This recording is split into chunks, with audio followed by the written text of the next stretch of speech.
Assalamualaikum warahmatullahi wabarakatuh. Salam sejahtera untuk kita semua. Apa kabar teman-teman? Semoga semuanya dalam keadaan sehat walafiat. Alhamdulillah pada hari ini kita berjumpa lagi untuk melakukan praktikum secara online. Dan alhamdulillah kita sudah berada di praktikum ke-6 atau praktikum terakhir pada semester ini. Sebelum kita melakukan praktikum, tentunya mari kita berdoa sesuai dengan kepercayaan kita masing-masing. Dan berdoa agar wabah COVID-19 ini agar segera berakhir sehingga kita bisa merayakan hari kemenangan nantinya dengan penuh sukacita.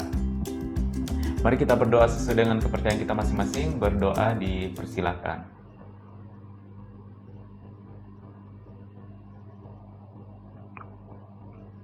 Dapat diakhiri.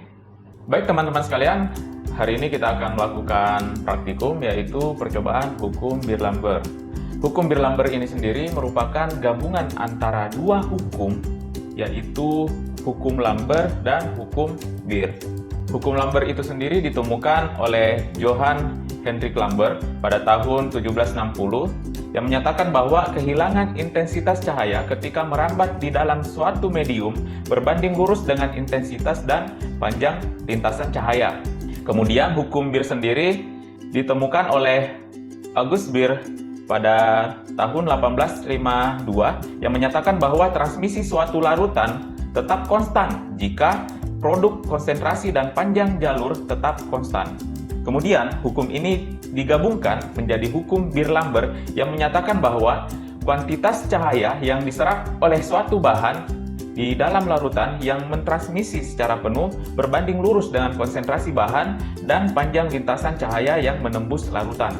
Jadi kalau misalkan kita memiliki suatu larutan yang memiliki konsentrasi yang tinggi, otomatis absorban atau serapan dari larutan tersebut akan tinggi juga.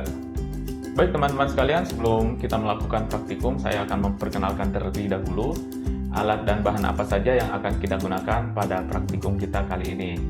Yang pertama, komponen utama, yaitu kita menggunakan colorimeter dengan tipe PS2121, jadi bentuknya seperti ini. Nah, colorimeter ini memiliki channel passport ya. Olehnya itu kita menggunakan Pasco 550 Universal Interface. Kalau misalkan kemarin kita menggunakan Sense Workshop 750 Interface, nah hari ini kita menggunakan ini karena Pasco ini dilengkapi dengan channel passport yang bisa terhubung langsung dengan colorimeter ini. Colorimeter itu sendiri ada banyak jenisnya. Ada yang seperti ini. Nah, yang seperti ini itu dilengkapi dengan kuvert standar ya. Kalau yang ini menggunakan kuvert standar, sedangkan yang akan kita gunakan ini menggunakan kuvert yang berupa botol ya, yang sudah dilengkapi dengan botol seperti ini. Kemudian kita juga akan menggunakan software Pasco Capstan ya untuk mengukur hasil yang kita peroleh nanti dari percobaan ini. Dan kita menggunakan juga alat ukur jangka sorong untuk mengukur berapa ketebalan dari sampel yang akan kita ukur. Untuk bahannya sendiri kita akan menggunakan CuSO4 atau copper sulfat. Jadi copper sulfat ini nanti kita larutkan dengan berbagai macam konsentrasi. Kemudian di percobaan kedua kita menggunakan plastik yang berwarna merah muda. Nah, nanti ini kita akan variasikan berapa ketebalan dan diukur menggunakan jangka sorong tadi. Dan sebelum kita melakukan praktikum pada hari ini, ayo kita sama-sama turun ke bawah di lantai 1 di laboratorium material untuk melakukan pelarutan bahan CuSO4 tadi dengan berbagai macam konsentrasi. Ayo kita let's go! Baik teman-teman sekalian, sekarang kita sudah berada di lab material fungsional. Di sini kita akan melakukan pengenceran CuSO4.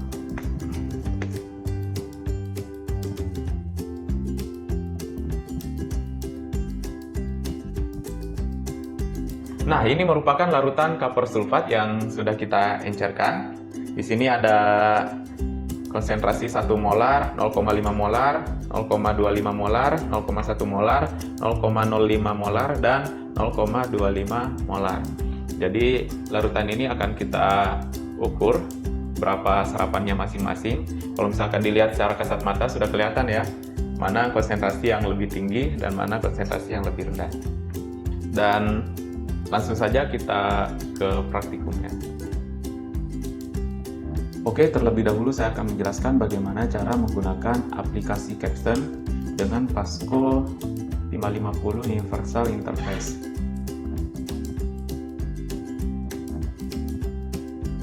Pertama-tama kita buka dulu aplikasinya, kemudian kita klik Hardware Setup. Nah, setelah Pasco 550 Universal Interface ini terhubung, dia akan terbaca otomatis oleh aplikasi Pasco Capstan ini, seperti itu. Kemudian kita memasang colorimeter pada channel passport 1. Nah, seperti ini. Setelah terpasang seperti ini, dia akan terbaca otomatis di channel yang kita colokkan. Jadi kalau misalkan kita colokkan di channel 2, nah dia akan terbaca otomatis di channel 2. Kalau misalkan kita colokkan di channel 1, pasport channel 1, nah dia akan terbaca di channel 1 seperti itu. Jadi ini sudah terbaca otomatis, beda dengan sinyal digital dan analog. Kalau misalkan digital itu kita harus memilih dulu setelah mencolokkan sensornya. Nah, tapi kalau misalkan yang ini sendiri dia secara otomatis terbaca seperti itu. Kemudian kita klik lagi dan mendrag tampilan data yang akan kita gunakan. Nah, di sini saya lebih senang menggunakan bentuk tabel. Kita langsung saja drag tabelnya. Kita drag 4 tabel ya. Kenapa 4 tabel? Karena di colorimeter ini sendiri dia menyediakan 4 jenis panjang lombang yang untuk dibaca seperti itu.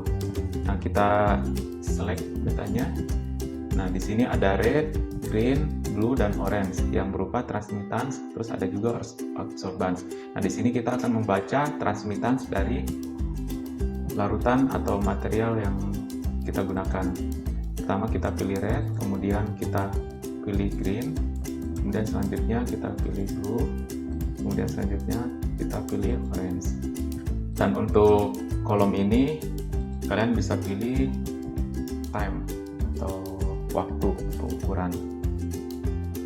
Nah, sebelum melakukan perekaman data, terlebih dahulu kita mengkalibrasi colorimeter ini menggunakan cuvette standarnya dia. Jadi colorimeter ini itu sendiri dilengkapi dengan cuvette yang berupa botol seperti ini. Nah, kita kalibrasi dulu menggunakan botol tersebut dengan diisi Aquades. Nah, jadi kenapa menggunakan Aquades? Jadi Aquades ini sendiri merupakan pelarut dari material ini, pelarut dari material copper sulfat ini, yang otomatis dia menjadi blanko atau bahan yang digunakan untuk proses kalibrasi. Untuk cara kalibrasinya, pertama kita buka ini ya penutupnya, kemudian kita masukkan botol atau cuvette yang telah diisi dengan Aquades, tergantung pelarut yang kita gunakan ya. Kalau misalkan pelarutnya alkohol, otomatis lampunya alkohol. Nah, kemudian kita menekan tombol hijau ini sampai lampunya menyala. Nah, seperti itu. Setelah itu kita tunggu beberapa saat. Nah, setelah lampunya mati seperti ini, otomatis dia sudah selesai mengkalibrasi. Dan kita bisa melakukan proses perekaman data dengan menekan tombol record seperti ini. Nah, di sini setelah kita kalibrasi tadi, semuanya akan 100%, yang artinya semua cahaya ditransmisikan atau dilewatkan dari blanko tadi, seperti itu. Dan langsung saja kita melakukan perekaman data.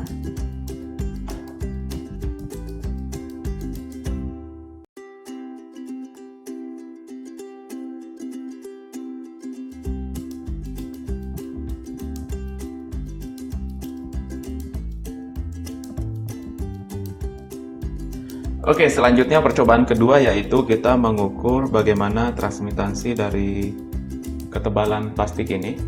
Jadi ini ada plastik ya. Nanti kita ukur dengan variasi ketebalan. Jadi plastik ini ukurannya 0,015 cm atau 0,15 mm ya. Jadi kalau misalkan digabungkan dua seperti ini, berarti dia 0,03 cm atau 0,3 mm ya. Terlebih dahulu kita kalibrasi menggunakan botol kuvet ya. Jadi sama sistemnya. Plastiknya kita masukkan ke dalam botol seperti ini. Kemudian kita kalibrasi dengan memencet tombol hijau sampai lampunya menyala. Nah, setelah menyala seperti itu, kita tunggu sampai lampunya padam. Nah, setelah lampunya padam, otomatis ini selesai terkalibrasi. Kemudian kita keluarkan. Sebenarnya teknik pengukuran ini tidak standar ya. Cuma karena ini keperluan praktikum, tidak apa-apa kita melakukan eksperimen seperti ini. Jadi plastiknya kita masukkan lagi ke dalam botol yang mau diukur seperti ini. Ini adalah satu lembar plastik. Nah, setelah seperti itu kita record. Setelah direcord, kita tambahkan lagi satu plastik.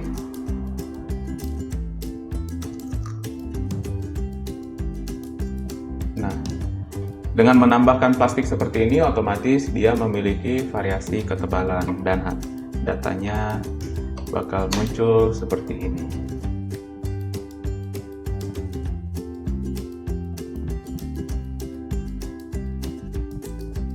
Oke teman-teman sekalian, alhamdulillah dua percobaan pada hari ini sudah kita lakukan. Percobaan pertama tadi kita mengukur bagaimana transmitansi dari larutan CuSO4 yang berbagai konsentrasi. Kemudian percobaan yang kedua kita mengukur bagaimana transmitansi dari perbedaan ketebalan plastik berwarna. Untuk data percobaan, teman-teman sekalian bisa akses di deskripsi yang ada di video ini. Bentuk filenya berupa .csv. Silakan teman-teman sekalian dapat melihat internet untuk bagaimana cara membukanya atau mengkonvertnya dalam bentuk Excel seperti itu. Kemudian untuk teknis laporannya, saya akan mencantumkan penuntun praktikum di deskripsi video ini. Silakan diikuti dengan baik. Kemudian di situ nanti ada tabel. Nah, tabelnya ini teman-teman sekalian untuk percobaan pertama silakan mengambil data transmitansi yang berwarna merah ya.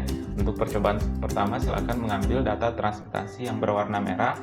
Kemudian memilih satu dari 10 data tersebut, angka yang sering muncul atau modus dari data tersebut. Misalkan di panjang gelombang 600 nano. Nah, kan ada data tuh di bawahnya, ada 10 buah. Nah, silakan teman-teman sekalian memilih satu data yang sering muncul di data tersebut. Kemudian untuk percobaan kedua sama juga, tapi di sini teman-teman sekalian menggunakan transmittance dengan panjang gelombang berwarna hijau atau green. Nah, silakan pilih juga data modus yang ada di data tersebut. Oke teman-teman sekalian, mungkin itu saja praktikum kita pada hari ini. Apabila ada yang kurang jelas, silahkan ditanyakan di kolom komentar. Dan teman-teman sekalian silahkan persiapkan amunisinya untuk persiapan ujian akhir semester. Semoga ujiannya pada semester ini dapat dimudahkan, dapat dilancarkan, sehingga teman-teman sekalian dapat meraih nilai yang maksimal. Dan sebentar lagi kita juga akan melaksanakan hari kemenangan. Olehnya itu saya pribadi mengucapkan minal aidin wal faidin, mohon maaf lahir dan batin. Baik teman-teman sekalian, itu saja video kali ini. Lebih dan kurangnya mohon dimaafkan, dan jangan lupa like, comment, subscribe channel ini. Terima kasih. Assalamualaikum warahmatullahi wabarakatuh.